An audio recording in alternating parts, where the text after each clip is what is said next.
DIRTVision promoting FloRacing. It's happening, and we'll talk about it. Plus, Midwest Sprint Car news, Corey Day's NASCAR deal official, racing coming up this weekend, and more. Let's go.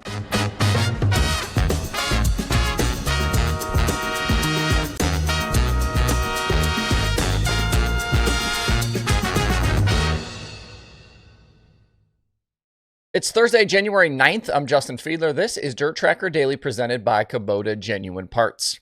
I want to talk about this DIRTVision Chili Bowl situation off the top today. If you didn't see it yesterday, DIRTVision announced they are going to be doing a daily pre-race show every day next week for the Chili Bowl. Connor Wade, Dave Reef, they're going to go live from 4 to 5 p.m. Eastern with the show streamed on DIRTVision, but also it appears to be YouTube, Facebook, and Twitter.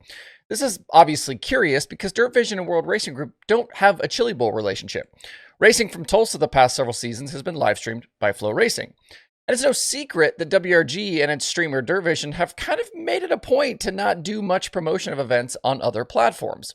It's something that a portion of the fan base loves to point out, how WRG entities don't engage in any cross-promotion. I don't really think it's that big of a deal. I mean, you don't see McDonald's promoting Burger King, Budweiser promoting Miller, or Chevy promoting Ford. It does get awkward at times, though, when announcers are mentioning drivers and other race wins, and they refuse to mention the series, and it does give those fans another reason to hate on WRG. I was curious, though, how often in recent years the DIRTVision Twitter account has actually had a FloRacing mention in a tweet, like literally written at FloRacing. And the numbers actually might surprise you, or maybe they won't. 8 tweets in 2024 had a Flo mention, with most of those happening around Ohio Sprint Speed Week that was streamed on both platforms, plus mentions of the USAC stuff at DIRTRACKR Nationals. There were no tweets in 2023 or 2022, just one in 2021, also quiet in 2020. The mentions pick up and are much more frequent in 2019. Back then, though, the Super DIRTRACKR series was part of the FloRacing offerings.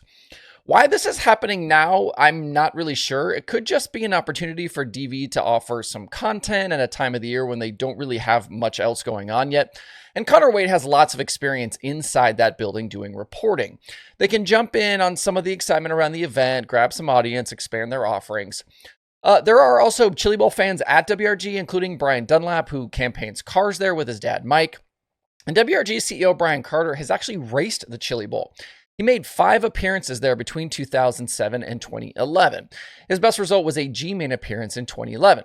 It seems as though some think this could be a preview, though, of an attempt by WRG to get the Chili Bowl streaming rights. And that wouldn't be hard to fathom while connecting some of the dots, especially given the WRG ties, or more recent ties, to the Hahn family, which included the sale of the ASCS to WRG in 2024. It's important to point out here, though, that FloRacing announced a 10-year deal for Chili Bowl and Tulsa Shootout rights back in 2020. So barring some sort of out for the Hahn and Edwards families that own the Chili Bowl in that contract, which we wouldn't be privy to, these rights won't be back on the market until something like 2030. Might be a situation worth paying attention to, but likely that's a few years down the road. One Sprint Car Silly Season note for you today. I've been asked a few times about Scott Bogucki's future, and he announced back on Tuesday a new deal for 2025. He'll chase the Knoxville Track Championship during a 40 to 50 sprint car race campaign around the Midwest that will also include Road of Outlaws and high limit appearances, and he'll do so driving for Justin Giddings. If you don't know Justin Giddings, he'd been partnered up with Brandon Eikenberry for the Deuce 5 team, but there is no mention of Eikenberry here. There had been chatter towards the end of 2024 that Eikenberry and Giddings were splitting, and this seems to confirm that. There's even mention in the release of the car switching from the number 25 to the number 78 to, quote, mark a fresh start in the sport for both Bogucki and Giddings. This should be a solid addition to that weekly Knoxville field, as Bogucki was a winner there last season. He also had victories with the MSTS, IRA, and at Huset's. Bogucki top 5s and top 10s as well against PowerEye and the Outlaws. What's next for Eikenberry? I'm not really sure. He closed out 2024 racing with Parker Price Miller when PPM's own deal dried up. I have heard a rumor or two that Eikenberry is working towards a new deal, maybe something more on his own, but nothing solid there just yet. Earlier today, Hendrick Motorsports made it official that they have Corey Day under a multi-year contract to start his pavement development. This is a situation we've talked about multiple times over the past year, and his Hendrick contract and this, transition. So this news obviously shouldn't have surprised any of you that watch here regularly. A specific schedule for Day was not released, but they did mention NASCAR Xfinity and Truck Series starts, ARCA and Trans Am appearances. There's a 2-day ARCA test at Daytona that actually begins today and runs through Friday. Day is on the entry list in a Spire Motorsports car, so he'll obviously run there before heading to Tulsa. Some other guys with dirt links expected at that test include Gavin Boschel and Brent Cruz.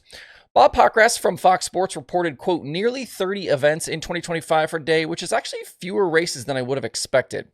30 pavement starts means there will still likely be plenty of opportunities for Day to race sprint cars with Jason Myers this season.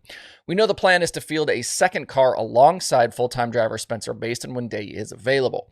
Day's 2025 season will begin next week at Chili Bowl in Willie Kane's car. Those two won Turkey Night together and a Chili Bowl prelim night in 2024. They're definitely going to be a stout combination again this year. With Day running this ARCA test, as long as everything goes to plan, my assumption would be that he'd race at Daytona next month, at the very least with ARCA and maybe with the other series as well. If you want racing coming up this weekend, the main focus over the next few days will be the Wild West Shootout at Vado, as there really isn't much else going on besides that. Late model show at I-75 was postponed, and things don't get started at the Chili Bowl until Sunday. Bobby Pierce has won the first two at Vado. He topped Garrett Alberson in the opener and Brandon Shepard last Sunday. The Wednesday program was pushed to tonight because of weather, so you'll have racing at Vado straight through Sunday. All 10,000 win shows except the finale on Sunday. That one's 25,000 to win. I would expect more of the same in terms of guys out front. Pierce clearly the favorite here. Bishop, Alberson kind of lurking. If you want to go beyond that, I'd look at Tyler Erb, Drake Troutman, Ethan Dotson, and Cade Dillard as some others who could jump up there and win. They've all run well through the first couple of nights and have good, past results at Vado as well. I do think I'd put some money though on maybe Bishop getting a win before the week is over. Also, I've seen comments again about the crowd sizes at Vado. This comes up every year. It's certainly nothing new. Vado is an incredible facility for racing. It sits just about halfway between Las Cruces, New Mexico and El Paso, Texas on Interstate 10. But this area, it's just not a big hotbed for dirt racing.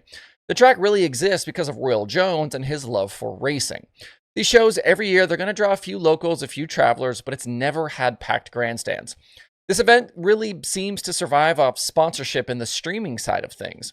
And I'd guess, based on the lack of competition this time of year, that the streaming numbers are probably fairly decent. If you can't get there over the next few days, action will be live on FloRacing. If you need a Flo subscription, you can sign up at DIRTRACKR.com/FloRacing. Your best bet for open wheel racing this weekend is down under in the West. You've got the end of the USA versus WA Speed Week at Perth. A lot of the Americans are still there. That includes Brad Sweet, Gio Scelzi, Cole Macedo, Corey Eliason, and Brock Zierfoss. The next two nights from Perth are live on Clay-Per-View. In the East at Toowoomba, they were supposed to have their Red Hot Summer Shootout this weekend. A bunch of Americans on that entry list as well, but action has been postponed there to April because of weather. After this weekend, the focus in Australia, at least for a lot of the Americans, will start to shift to the east of the country as many will start working their way across to race the Grand Annual Sprint Car Classic at Warrnambool towards the end of January. The Classic, usually the finale for the American drivers before they head back to the States to begin the 2025 season here in February.